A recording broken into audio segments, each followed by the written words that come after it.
नमस्कार, मैं हर्ष चंद्रायन आप सभी का स्वागत करता हूं एनबीटीवी के खास शो निष्पक्ष बात विधायक दावेदारों के साथ कार्यक्रम में। आप देख रहे हैं हम पिछले कुछ वक्त से विधायक पद के दावेदार नेताओं से बातचीत कर रहे हैं और जानने का प्रयास कर रहे हैं कि 2023 के विधानसभा चुनाव को लेकर किसका क्या नजरिया है। इसी क्रम में आज हमारे साथ मौजूद हैं भाजपा नेता रोहित मंडलोई जी।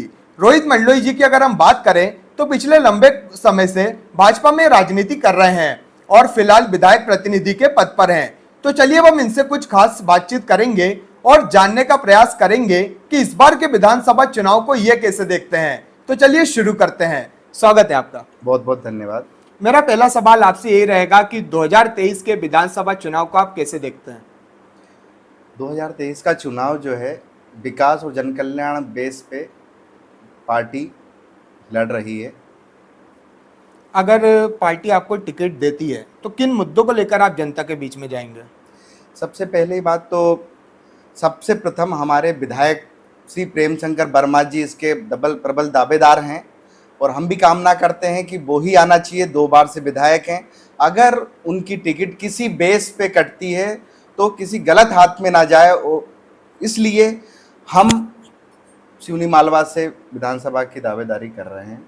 पिछले चुनाव में विधायक जी ने जो वादे किए थे जनता से, कितने वादे पूरे हुए हैं? अधिकांश वादे पूरे हो गए हैं। आज बिजली, सड़क, पानी, हर सुविधा, मूलभूत सुविधा क्लियर है।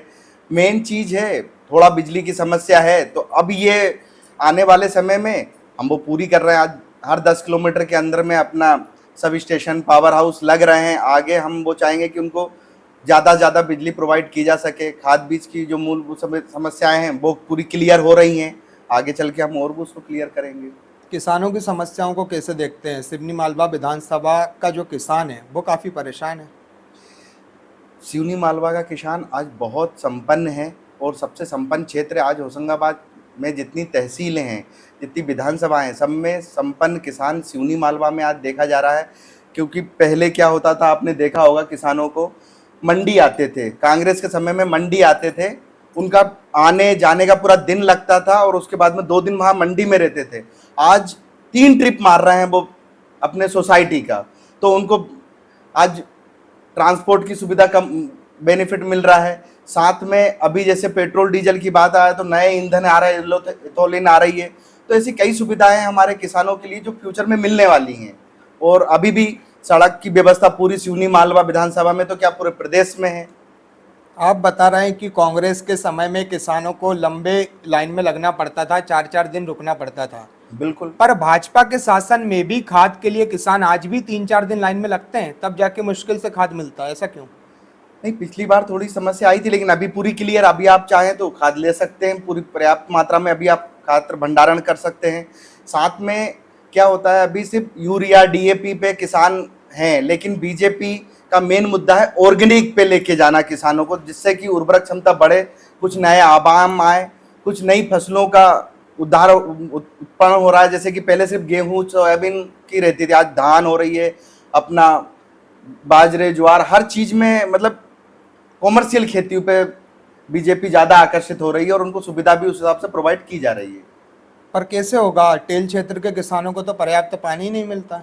आज आपने शायद ध्यान हो आपको, अभी बीजेपी ने ट्रांसफार्मर के लिए सब स्टेशन तो दिए ही हैं, ट्रांसफार्मर की सुविधा दे दी। इसमें 50% गवर्नमेंट सब्सिडी दे रही है, तो हर आदमी को आज खेत में ही पानी, बिजली मिल जाएगी। साथ में प्रयास चल रहा है जो कि हमारे गवर्नमेंट अधिकारी और बीजेपी के विधायक जो हैं अभी वर्तमान में भी और फ्यूचर में भी रहना जिनका है, बीजेपी का आना कंफर्म है, तो हमारा पानी की सुविधा को हम स्पेशल ध्यान देंगे उसका और कंफर्म करेंगे उसको। तो अगर हम मान लें कि रोहित मंडलोई जी को जनता अपना नेता चुनती है तो आपके द्वारा किसानों के लिए क्या किया जाएगा? देखिए, मैं किसान का बेटा हूं और MBA किया है मैंने पुणे यूनिवर्सिटी से, और मैं किसानों के बीच में ही पला बड़ा हूं, तो मुझे मालूम है किसानों की मूलभूत ज़रूरत क्या है और क्या पूरी हो चुकी हैं और क्या बाकी हैं। जैसे हमारे काफ़ी गाँव में गोए का इशू है, खेतों में जानों में कुछ सुविधाएँ नहीं हैं, तो हम उनको पहले प्रायोरिटी देंगे। साथ में नर्मदा जी का जो पानी है, बिजली की जो सुविधा है, हम चाहेंगे कि हमारे क्षेत्र में ही बिजली के प्लांट बने और किसानों के बच्चे जो हैं उनके लिए भविष्य के बारे में बात की जाए। आपने एमबीए किया है, तो फिर आपको यहाँ के जो युवा हैं उनकी बेरोजगारी कैसी दिखती है? रोजगार के कोई अवसर नहीं है सिवनी मालवा में? नहीं, अभी जो सरकार ने, आपको ध्यान होगा कि स्किल योजना निकाली, युवा स्किल जो योजना है, जिसमें आप बच्चों को सीखो और करो, सीखो उसमें कमाओ योजना। सीखो बनाओ योजना, उसमें बाकायदा स्टाइफंड भी मिल रहा है। उसके बाद में आप बाहर भी जा सकते हो। अगर आप बाहर नहीं जाते हो तो धीरे से ऐसे ऐसे उद्योग जो अपने मोदी जी ने जो G20 में अपना योगदान दिया है, हम सर्वप्रथम आए हैं, तो उस बेस पे हम उनका बेनिफिट हमको अब मिलेगा। हर तहसील, हर जिले में ऐसे नए नए आयाम आएंगे, जिससे बच्चों को, युवाओं को, सबको बेनिफिट मिलेंगे। सीखो कमाओ योजना मुख्यमंत्री शिवराज सिंह चौहान ने शुरू की है, जी। लेकिन इसके लिए जो युवा हैं उनको बाहर जाना पड़ेगा, ट्रेनिंग करनी पड़ेगी, उसके बाद फिर जॉब मिलेगी। क्या है, ये सिर्फ 2 या 3 महीने की ट्रेनिंग होती है, उसके बाद में आपको यही सारी सुविधाएं प्रोवाइड की जाएंगी। और आने वाले समय में हो सकता है कि फॉरेनर या इन्वेस्टर जो है इंडिया में आए, तो इंडिया में आएंगे तो हमारा एग्रीकल्चर बेस है इंडिया, तो वो ऐसे ही इलाकों में आके अपने प्लांट और फैक्ट्रियां डालेंगे, तो वो उससे हमारे बच्चों को यहीं अपने एरिया में बेनिफिट मिलेगा।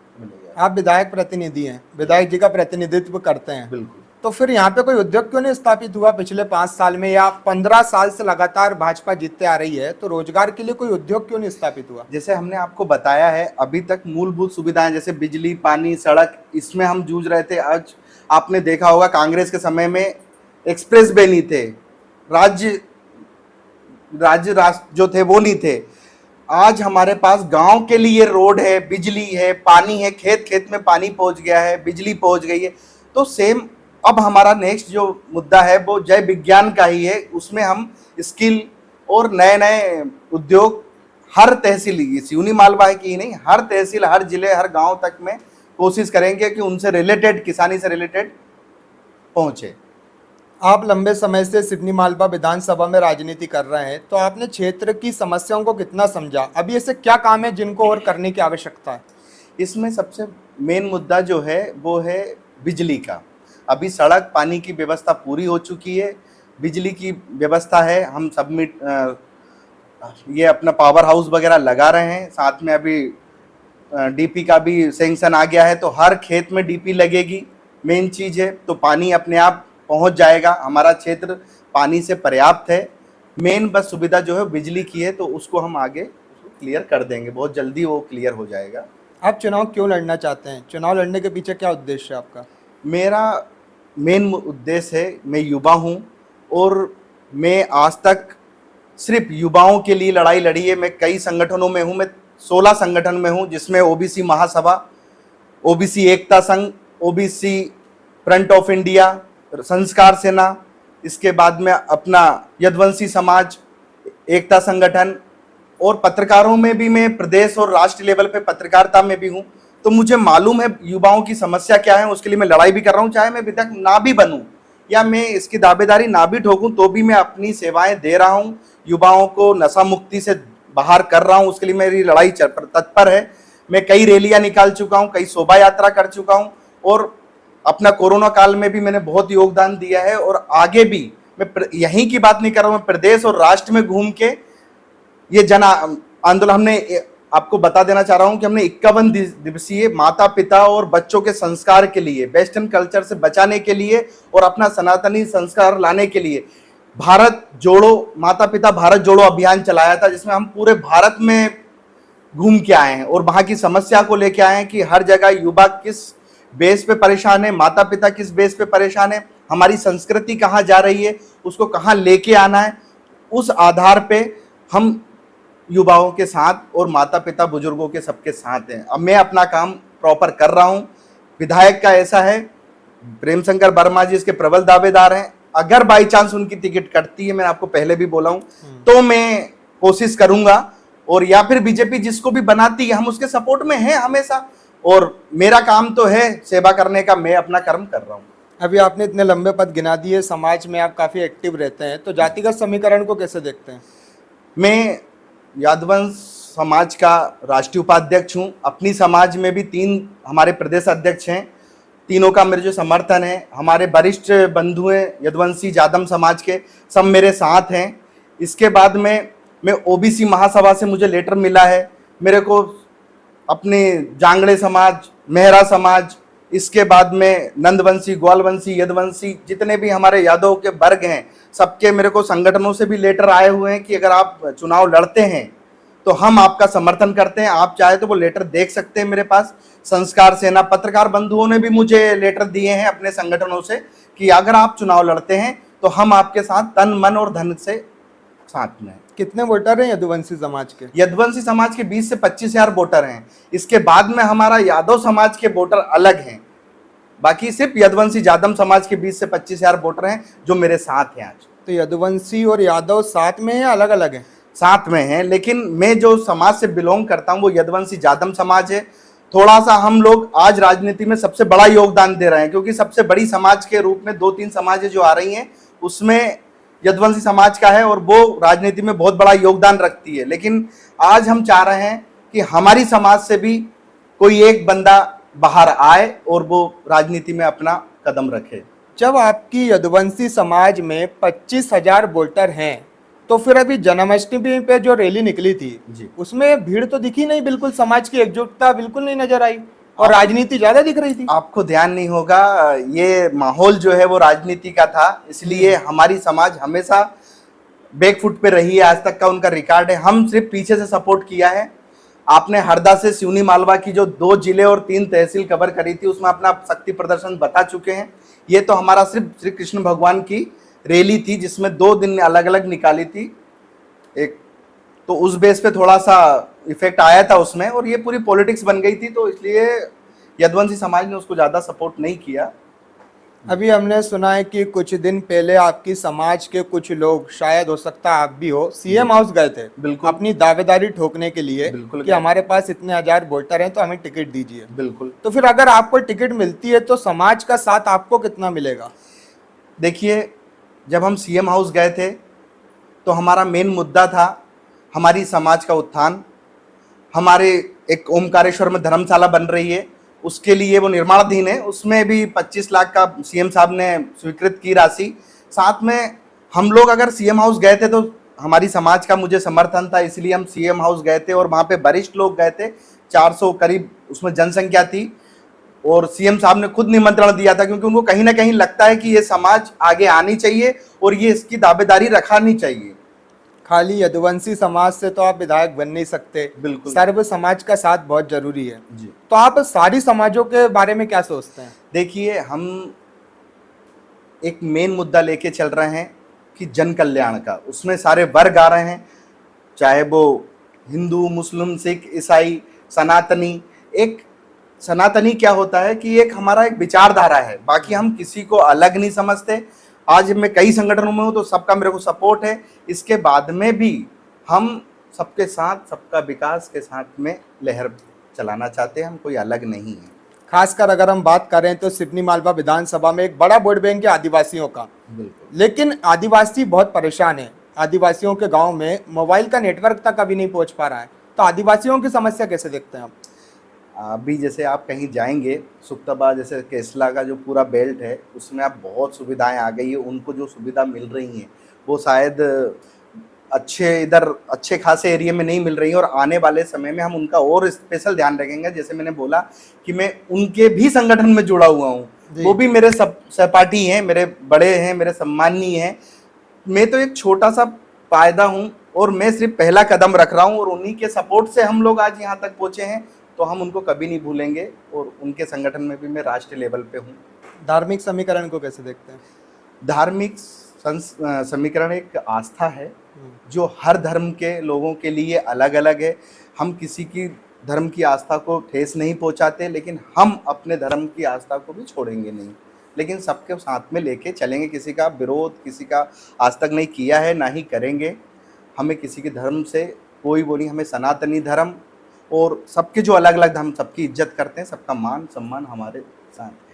अब आप आपकी जो पार्टी है बीजेपी, चुनाव के वक्त हिंदुत्व की बात करती है, तो खासकर अगर हम आपकी बात करें तो आप यदुवंशी समाज से हैं, कहीं ना कहीं कृष्ण भगवान का वंशज माना जाता है आप लोगों को। तो क्षेत्र की जो गौ माता है इतनी परेशान है, इनके ऊपर आपका ध्यान नहीं गया कभी? इनकी बिल्कुल। समस्या हल करने का नहीं सोचा आपने? आज हमारा एक संगठन है जो पूरे एरिया में गौ माता को टेप लगाने का काम कर रहा है, ताकि उससे एक्सीडेंट से थोड़ा बचा जा सके। और बीजेपी जो प्रयास कर रही है, आपने देखा हो कई जगह पे धर्मशाला बन गई है या निर्माणाधीन है, बहुत जल्द इनका बहुत अच्छा वो उपचार होगा। क्या होता है, एक एक तबके को लेके चलना पड़ता है भाई, सब अगर एक साथ सबको ले लिया तो सब फेल हो जाएंगे। आज हमने महिलाओं को बहुत सम्मान दिया है। आज आरक्षण के बेस पे बीजेपी एक इकलौती ऐसी पार्टी है, और वो चुनाव के टाइम पे नहीं कर रही है, ये पूरे 5 साल से लगी, उससे पहले से भी। जब सरपंची चुनाव आए थे, जब आरक्षण दिया था, बोले यार आदिवासी बहनें कैसे चुनाव लड़ेंगी, उनको कुछ नॉलेज नहीं है। लेकिन आज वही बहनें ट्रेंड हो के आज जनपद, जिला और विधायक की दावेदारी ठोक रही। क्यों? कहीं पे उसका बेनिफिट मिला है। आज लाडली लक्ष्मी बहना योजना 1,500 से बहनों को कुछ मिल नहीं रहा है, लेकिन लाडली लक्ष्मी बहनों से उनका मान मिल रहा है। उनको आज सिवनी आ रही है, वो आज वो तहसील में जा रही है, पटवारी से मिल रही है, सचिव से मिल रही है, उनका कैसे फॉर्म भराएगा उनको जानकारी ले रही है। तो उनको कहीं ना कहीं हर चीज की जानकारी हो रही है। वो अपने सम्मान के लिए कल 1,500 रुपए है, वो अपना फॉर्म भी भरेंगी, लड़ेंगी भी और जीत के भी आएंगी। और भारत में सबसे बड़ा योगदान महिलाओं का रहेगा, और हम महिलाओं को देवी मानते हैं, माता मानते हैं और पूजते हैं। आप तो अभी 1,000 रुपए ही दे रहे हैं, आपकी पार्टी कांग्रेस बोल रही है, कमलनाथ बोल रहे हैं कि हम 1,500 देंगे अगर हमको मौका मिला तो। बिल्कुल, बोलने के लिए तो उन्होंने 2 लाख का भी बोला था जी, बिल्कुल दे भी देते, 1 2 3 4 जैसे बोला था, 10 दिन में दे भी देते या 5 साल में भी दे देते। लेकिन किसान को ऐसे पैसे की जरूरत नहीं है, उनको मूलभूत सुविधाओं की जरूरत है। आज आपको याद हो बीजेपी ने जो काम किए हैं किसानों के बेस पे हो, आज बहुत सारी सुविधाएं दे रखी हैं। हमें बिजली चाहिए, हमें पानी चाहिए, हमें सड़क चाहिए, ना कि 2 लाख रुपए चाहिए। वो 2 लाख रुपए नहीं थे, 2 लाख रुपए तक थे। तो 50,000 रुपए किसी को दे के आप एहसान नहीं कर रहे हो, उसको उसकी सुविधाएं दो। अगर उसको पानी मिल गया, उसको बिजली मिल गई, उसको सड़क मिल गई, तो वो जो 2 घंटे में कर रहा था उसको 15 मिनट में वो काम कंप्लीट कर रहा है आज किसान। तो ये सुविधाएं मेन चीज है, ना कि 2 लाख रुपए। और वो भी हवा में बात करना एक अलग है। आज हमारे शिवराज सिंह जी चौहान हवा में बात नहीं कर रहे हैं। आज बीजेपी का कोई भी विधायक, कोई भी मंत्री, कोई भी सीएम या मे बी मोदी जी आज 20 घंटे तक काम कर रहा। पहले क्या होता था, चुनाव के टाइम पे टीम निकलती थी, और आज भी यही हो रहा। कांग्रेस में सिर्फ चुनाव का टाइम है तब भी नहीं निकल पा रहा है, क्योंकि मुद्दे ही नहीं है उनके पास। लेकिन आज भी बीजेपी पूरी लगन से पूरे 5 साल हर विधायक दौड़ा है, नहीं तो उसको मालूम है कि मेरे साथ क्या होने वाला है। या मंडल अध्यक्ष हो, मंडल की टीम हो, जिले की टीम हो, सब कर्मठता से लगी है, ईमानदारी से लगी है। ये बहुत बड़ा बीजेपी का बेनिफिट है जो हमें आगे सपोर्ट करेगा। फिर क्या कारण है कि अभी 6 महीने, चुनाव के 6 महीने पहले ही सीखो कमाओ योजना, लाडली बहना योजना, लाडली आवास योजना, ये सब अभी चुनाव के वक्त क्यों आ रही है? 5 साल में तो कुछ नहीं देखा ऐसा। ये आपको अभी लग रहा है ऐसा। आपको याद हो सबसे पहले कन्यादान योजना जो आई थी, वो सबसे पहली शिवराज सिंह जी की थी। उसमें कोई चुनाव उनाव का कुछ भी, और जितनी भी कई योजनाएं आई हैं वो पहले आ चुकी हैं। यहाँ तक कि विधायक जी ने भी सिवनी मालवा में जो तरक्की की है वो अभी ये 2 महीने में या 6 महीने में नहीं करी है, वो पूरे 5 साल से दौड़ रहे थे। और यही विधायक नहीं, मैं मध्य प्रदेश के सभी विधायक को आप सर्वे करा लीजिए, बीजेपी और कांग्रेस जहां भी है, बीजेपी के विधायक मंत्री सब लगन से लगे हुए हैं। कांग्रेस जो वादे कर रही है अभी कि चाहे महिलाओं को 1,500 रुपए देने की बात हो, 500 रुपए में गैस सिलेंडर देने की बात हो, या बिजली का बिल माफ करने की बात हो, इन योजनाओं का असर मुख्यमंत्री शिवराज सिंह चौहान की योजनाओं पर कितना पड़ेगा? देखिए, हमारा इसमें कोई बेनिफिट नहीं चाहिए, हमें हमारी बहनों का सम्मान चाहिए। वो सम्मान उनको मिल रहा है। आज हमारी बहनें सिवनी आ रही हैं, कोर्ट कचहरी तहसील जा रही हैं, उनका वर्चस्व बढ़ रहा है, उनका नॉलेज बढ़ रहा है। कल को वो हमें लीड करेंगी। हमें मेन मुद्दा वो है, हमें चुनाव से कोई लेना देना, हमारा कर्म हम लगे हुए हैं। और बीजेपी से अच्छी पार्टी कर्म में कोई नहीं है, बाकी सब हवाबाजी चल रही है। आपने देखा होगा आज देश में नहीं, प्रदेश में भी कहीं पे भी कांग्रेस का कोई बोलबाला नहीं है, क्योंकि उनको मालूम है कि कोई मुद्दे ही नहीं है हमारे पास। आज उनने इंडिया वाला लेके आए थे, सब संगठन को मालूम है जैसे चुनाव होंगे सब अलग अलग हो जाएंगे, क्योंकि सब वो सीट के लिए कर रहे हैं। मोदी ने सीट रोक के रखी है, मोदी जी हटते हैं और वो आ जाते हैं, तो उनके अपने अपने क्षेत्र में अपना अपना लेवल होगा। फिर वो उसको गिराएंगे, काम नहीं करने देंगे। आपको अटल बिहारी वाजपेयी जी के टाइम का मालूम होगा, जब सरकार थी या कांग्रेस की आज तक जो सरकार चली है वो जोड़ों तोड़ों पे ही चली है। चली जितनी चली, अगर अपन को काम करना भी है, दूसरी पार्टी का आके बोलता नहीं करने दूंगा मैं। तो मेन मकसद आज यहां हो रहा है कि वो काम करने नहीं देना चाह रहे हैं, वो ना कर रहे हैं। और मोदी जी आज लगे हुए हैं। आज विश्व गुरु के रूप में हम आए हैं। मोदी जी हमारे विश्व के सबसे प्रख्यात प्रधानमंत्री हैं, एक अच्छे इंसान हैं। आज भगवान का दर्जा है। कई देश उनके पैर पड़ रहे हैं, जिनको ये नहीं मालूम उन सभ्यता में कि पैर पड़ना क्या होता है, राम राम करना क्या होता है। विदेश राम राम कर रहा है, पैर पड़ रहा है। ये हमारी संस्कृति है, ये हमारा सनातन है और ये हमारी बीजेपी के कर्म है। देखिए, विदेश क्या कर रहा है इससे स्थानीय लोगों को कोई मतलब नहीं है, क्योंकि क्षेत्र का किसान हो, बेरोजगार युवक हो, या महिलाएं हो, या आदिवासी हो, वो अपनी जो समस्या है ना उनको जानते हैं। बिल्कुल। तो फिर मोदी जी के विश्व पैर पड़ रहा है, इससे यहाँ की जनता को क्या मतलब? तो मैंने यही बताया ना भाई साहब कि हमारे यहाँ जैसे हर तबके को, बच्चों को, आज छोटे बच्चों को, बेटियों को पैदा होने से लेके मरणोपरांत तक की बेनिफिट आज बीजेपी सरकार दे रही है। हमारे बच्चों को स्किल दे रही है। आज पहली से लेके 5वीं तक के लिए अलग, 8वीं के लिए अलग, 10वीं के लिए अलग, 12वीं के लिए अलग, कॉलेज के लिए अलग। उसके बाद में अगर वो आईटी या डॉक्टर या किसी के लिए पढ़ाई करते तो हर क्षेत्र में उसको सपोर्ट दिया जा रहा है उसकी कैपेबिलिटी के आधार पर। जैसे 2000, 10,000, 20,000, 25,000, इसके बाद में लैपटॉप, साइकिल, हर चीज आज बच्चों को मिल रही है। उसी में हमारे मजदूर वर्ग में आज मजदूर वर्ग खुश हैं। कई जगह पे तो ये अब बात आ रहा है कि मजदूर नहीं मिल रहे हैं। यही वो क्षेत्र है जहां पे मजदूरी बहुत ज्यादा थी, मजदूर बहुत परेशान थे, किसान परेशान थे। आज किसानों को मजदूर नहीं मिल रहे हैं और किसानों की उत्तम व्यवस्था हो गई है। उन मजदूरों की उतनी जरूरत भी नहीं। जहां 25 मजदूर लगते थे, आज वहां एक मजदूर से या बिना मजदूर के भी आदमी 10 से 15 एकड़ या 20 एकड़ अपनी खेती आराम से कर ले रहा है, क्योंकि ऐसी साधन आ चुके हैं। आज पहले आपने देखा होगा किसानों के पास एक गाड़ी रहती थी, आज एक घर में 3-3 गाड़ियां, 4 व्हीलर अलग। क्या सुविधा नहीं है आज किसानों के पास? अगर आप किसी भी क्षेत्र में चले जाएं, आज किसानों के पास आदमी 2 हैं लेकिन गाड़ियां 3 है, 4 व्हीलर अलग है, ट्रैक्टर अलग है, ट्राली अलग है, हर व्यवस्था है उनके पास। आज हार्वेस्टर है, पहले सिर्फ हरियाणा पंजाब से हार्वेस्टर आती थी, आज पूरी हार्वेस्टर हर गांव में आपको खड़ी हुई मिलेंगी। थ्रेसर के नए नए आयाम आए हुए हैं, कटाई के नए नए आयाम आए हैं, बुआई के नए आयाम आए, नई फसलें आई हैं, नए बीज आ रहे हैं। तो ये इस चीज को आप किस आधार पे ले रहे हो? ये बीजेपी की क्षेत्रीय तो वो है। आज खाद बीज की बात करें हम, पूरी सुविधा मिल रही है। आप आज जाइए, आपको खाद बीज, नए ऑर्गेनिक फर्टिलाइजर्स तक मिल रहे हैं, नई फसलें मिल रही हैं जो हाईटेक हैं। तो ये बीजेपी की देन है। मान लिया हमने, मोदी जी ने सब दिया, शिवराज सिंह जी ने सब दिया, अगर रोहित मंडलोई जी को मौका मिलता है तो रोहित मंडलोई जी क्या देंगे?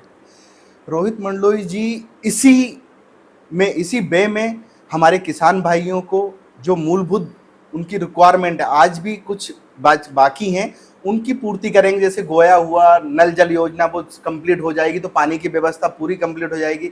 बस सब स्टेशन है, उनको डीपी है, उनका मेन चीज है लाइट जो टाइमिंग है वो उसको बढ़ा के 20-22 घंटे मिल जाए।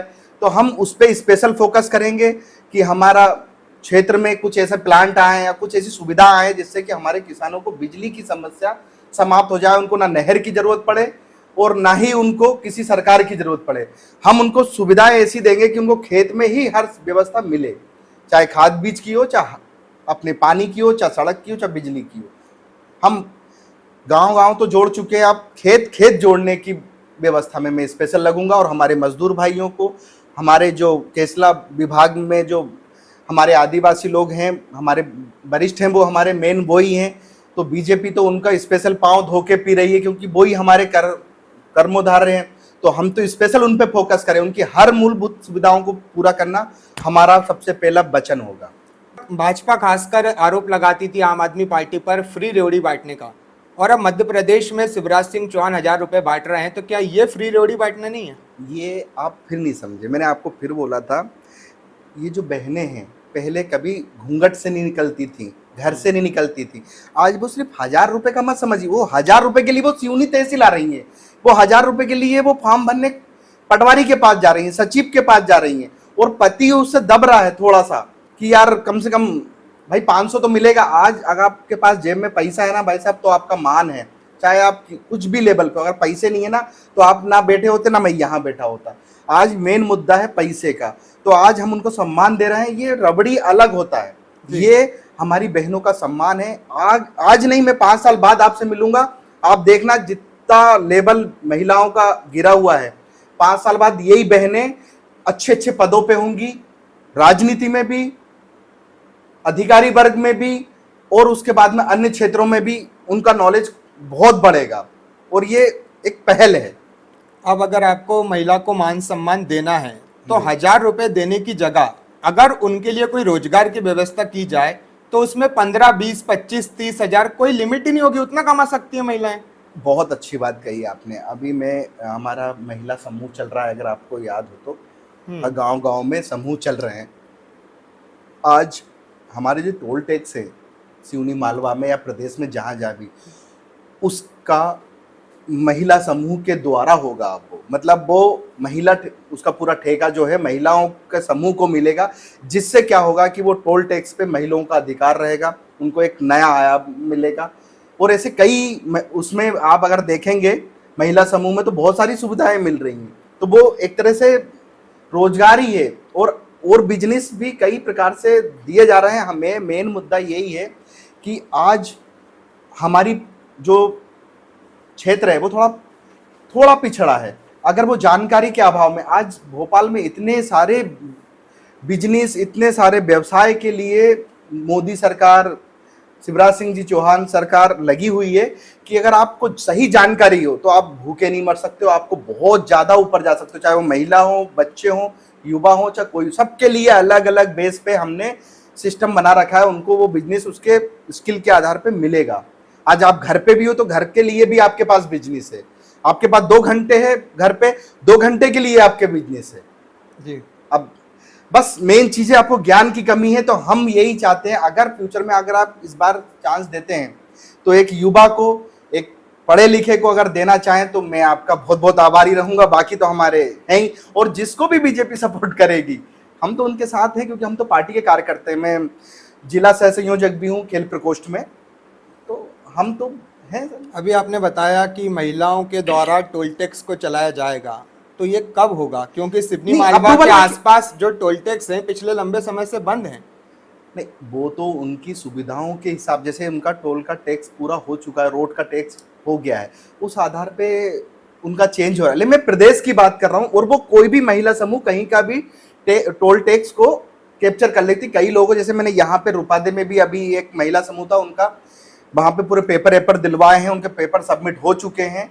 बहुत जल्दी हो सकता है उनको प्रदेश में कोई भी टोल टैक्स नियर बाई यहाँ पे मिलेगा, तो आप खुद देखेंगे कि हमारे गांव की महिलाएं टोल टैक्स चलाएंगी जी। आज हमारे गांव की महिलाएं हेलीकॉप्टर भी चला रही हैं, वो बड़ी बात है। लेकिन मैं क्षेत्र की बात कर रहा हूँ कि हमारे गांव की महिलाएं बहुत जल्दी टोल टैक्स भी संभालेंगी, तो ये बहुत बड़ी बात है। कांग्रेस की स्थिति कैसे देखते हैं?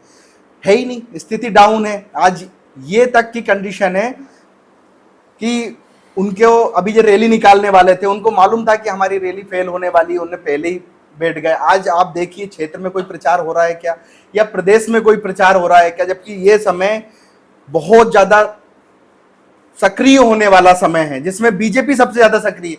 मेरे को तो ऐसा लगता है विपक्ष का रोल भी बीजेपी ही कर रही है।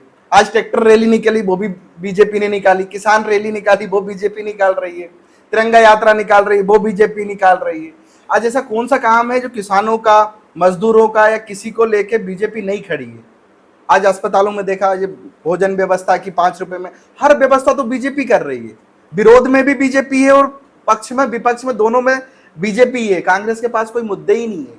अब कांग्रेस की स्थिति इतनी खराब है तो फिर क्या कारण है कि भाजपा से नेताओं के कांग्रेस ज्वाइन करने का सिलसिला लगातार जारी है? देखो, कुछ लोग तो हमेशा रहेगा, ये चीज़ आना और जाना, ये अपनी पसंद नापसंद या अपने व्यवहार के ऊपर डिपेंड करता है। कुछ लोग कुछ प्रलोभ के कारण जाते हैं, किसी का और भी कई मुद्दे रहते हैं, कोई रिश्तेदारी के बेस पे, कई प्रकार के हैं, उसमें कुछ बोल नहीं सकते। कुछ लोगों का कुछ नहीं बोल सकते आप, लेकिन मेन तब होता है उनकी भाई एक बहुत बड़े तबके के साथ जा रहा हूँ, उनका भाई 10 विधायक चले गए कहीं से, या पूरा मंडल उठ के चला गया, या कोई गांव चला गया, ये कुछ लोग जाते और आते रहेंगे। इसका कोई असर नहीं पड़ेगा? इसका मतलब किसी को भी असर नहीं पड़ेगा।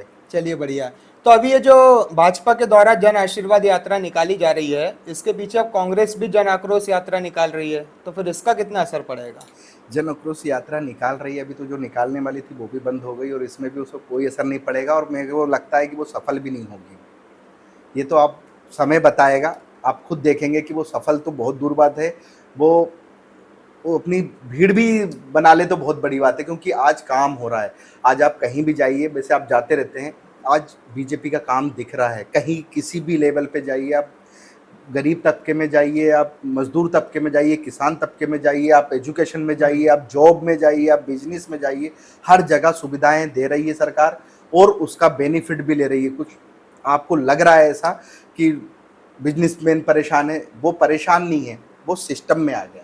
जी। अभी तक सिस्टम नहीं था।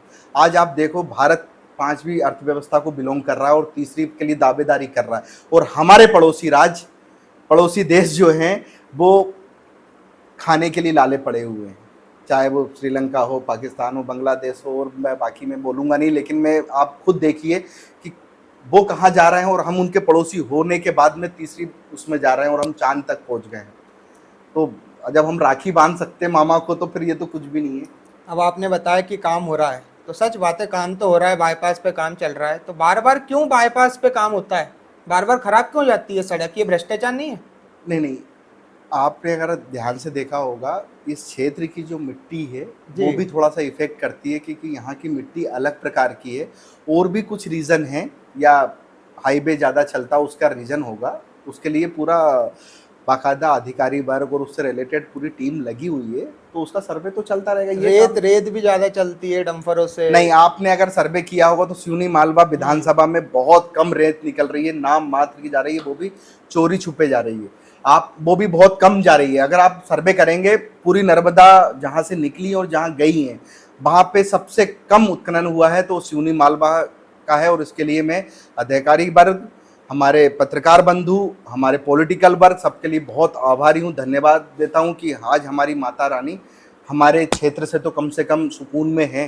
चलिए, फिर आप एक बार सर्वे करिएगा अपना और नर्मदा घाटों पर जाके देखिएगा, बिल्कुल, तो आपको स्थिति और अच्छे से पता चलेगी हो रहा है या ना हो रहा है। मैं तो भाई साहब घूमता ही रहता हूँ। मैंने आपको जैसे जी। बोला, मैं पूरे प्रदेश में घूमता रहता हूँ, क्योंकि मेरा मेन जो अपना कर्म रखा है मैंने, सिर्फ सेवा करना ही। कहीं भी कोई भी प्रॉब्लम होती है प्रदेश में, मेरा संगठन वो कई प्रकार से, जैसे पत्रकारों को दिक्कत है तो हम पत्रकारों के बेस पे जाते हैं, अगर समाज को है तो समाज के बेस जाते हैं, अगर कोई कंज्यूमर के बेस पे है तो मैं कंज्यूमर राइट्स में भी हूं तो मैं उस बेस पे जाता हूं। मतलब मैं कई मुद्दों से अलग अलग पॉलिटिक्स बेस पे हम लोग जा रहे हैं। तो ऐसा नहीं है कि मैं सिर्फ हवा में बात कर रहा हूं या मैं घूमा नहीं हूं, मैं पूरे क्षेत्र से वाकिफ हूं। जी। अब भाजपा में लगातार दावेदारों की संख्या बढ़ती जा रही है जी। अब टिकट तो एक है, किसी एक नेता को मिलेगी टिकट, तो फिर अगर आपको टिकट नहीं मिलती है तो इस चुनाव में आपकी क्या भूमिका रहेगी? नहीं, मैं एक कार्यकर्ता हूँ, बहुत छोटा कार्यकर्ता हूँ। मेरा सिर्फ एक ही काम है, अपना कर्म करे जाना। जिसको भी टिकट मिलेगी हम उसका सपोर्ट करेंगे और दिल से करेंगे, क्योंकि हम किसी पर्सन के नहीं हैं, हम सिर्फ कमल के फूल के हैं, हम बीजेपी के हैं। बस हमारा एक ही मकसद है, बीजेपी। अभी अभी भाजपा में भी गुटबाजी बढ़ती जा रही है, इसका क्या कारण है? नहीं, ये तो आपकी सोच है। क्या होता है कि जैसे कि सब अपनी दावेदारी ठोक रहे हैं, बाकी सब साथ में हैं, सब मिलके हैं, थोड़ा सा है, लेकिन वो सिर्फ अपनी दावेदारी तक है, बाकी सब एक साथ हो जाते हैं। पिछले बार में भी आपने देखा होगा, पूरी टीम साथ थी। हमारे प्रेम शंकर वर्मा जी बहुमत से आए थे और आज उनके काम भी हैं। अगर किसी बाहरी प्रत्याशी को टिकट मिलती है तो फिर इस चुनाव में आपकी क्या भूमिका रहेगी? नहीं, पहले बात तो मिलना ही नहीं, क्योंकि अपने क्षेत्र में इतने प्रत्याशी हैं और सब सक्षम है, सबको एक्सपर्ट है, सब नॉलेज है, तो बाहर का तो है नहीं। और अगर ऐसा कुछ होता भी है तो हम तो, मैं आपको बता ही रहा हूँ, बीजेपी के समर्थक हैं। जैसा आदेश आएगा वैसा पालन होगा। जनता को क्या संदेश देना चाहेंगे? जनता को बस मैं एक ही संदेश देना चाहता हूँ कि आप भ्रमित ना हो। बीजेपी ने जो 15 साल आपसे लिए हैं, उसको आपको दिया भी बहुत कुछ है, और बस ये 5 साल, अगर आप ये 5 साल देते हैं तो मैं आपको वादा दे रहा हूं, और मेरी तरफ से नहीं, पार्टी की तरफ से भी, कि अब तरक्की चालू हुई है। अभी तक तो हमारी मूलभूत सुविधाएं क्लियर हो रही थी, अब हम चांद पे पहुंचे हैं। अभी हमारी कई बिजनेस, कई बच्चों के लिए भविष्य और भी ऐसे कई कार्यक्रम हैं जो मोदी सरकार ने, शिवराज जी ने, विधायक जी ने तय करके रखे हैं। उसमें हम बहुत आगे जाने वाले हैं। हम तीसरी अर्थव्यवस्था को बिलोंग करेंगे। हम लोग बहुत पावरफुल बनने जा रहे हैं। लेकिन आपको ये इंडिया जो कई पार्टियां मिलके एक हो रही हैं, वो आपको कभी भी आगे नहीं पहुंचा सकती। वो सिर्फ अभी अपना खजाना भरेंगी और अपनी तरफ एक दूसरे को लोचेंगी। आज संगठित पार्टी है, विश्व की सबसे बड़ी पार्टी है। मैं आपको हाथ जोड़ से निवेदन करता हूं कि एक बार और बीजेपी को चांस दीजिए, क्योंकि ये देश की तरक्की, हमारे भविष्य, हमारे बच्चों के भविष्य और आप और हम सब के लिए ये पार्टी क्रमबद्ध है। तो मैं आपसे आग्रह करता हूं, आप बीजेपी को सपोर्ट करिए, भ्रमित मत होइए। आज नई पार्टियां भी बन रही हैं, आएंगी जाएंगी, लेकिन ये पार्टी रहेगी और आपका तरक्की इसी पार्टी में है। अब पार्टी किसको मौका देगी, फिर जनता किसको मौका देगी, ये तो खैर वक्त ही बताएगा। लेकिन आपने हमारे आमंत्रण को स्वीकार किया और अपने कीमती समय में से हमें वक्त दिया, इसके लिए आपका बहुत बहुत बहुत धन्यवाद। बहुत धन्यवाद भाई साहब। तो आपने देखा, हमने भाजपा नेता रोहित मंडलोई जी से कुछ खास बातचीत करी। इन्होंने हमारे सारे ही सवालों का बहुत ही अच्छा और सटीक जवाब दिया। आगे फिर हम एक नए दावेदार के साथ आपके बीच में आएंगे। तब तक आप अपना और अपने परिवार का ध्यान रखिए और एनबीटीवी देखते रहिए। धन्यवाद।